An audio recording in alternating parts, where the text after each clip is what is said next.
La logistique et le transport se sont modernisés avec la venue des systèmes informatiques. La rentabilité dans cette industrie passe par un bon suivi de la marchandise en mouvement et la veille des coûts reliés au matériel roulant. GT2000, c'est une compagnie de transport qui se promène partout en Amérique du Nord, soit au Mexique, aux États-Unis et au Canada. Ici, on voulait automatiser l'identification des camions pour la gestion d'entrée et sortie. Puis pour faire ça, on a utilisé la technologie RFID pour remplacer le processus manuel.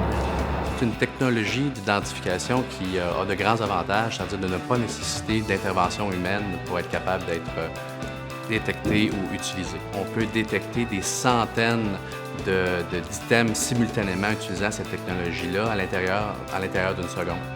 Le fait d'avoir de multiples senseurs ou des points de détection automatiques, ça génère vraiment de l'information qui est vraiment importante.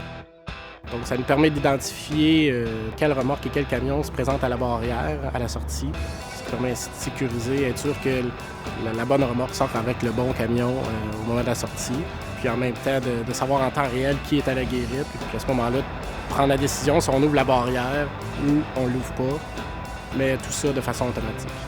Ce qui est intéressant aussi au niveau de la RFID, c'est que les coûts ont baissé énormément depuis les 5 dernières années. On est passé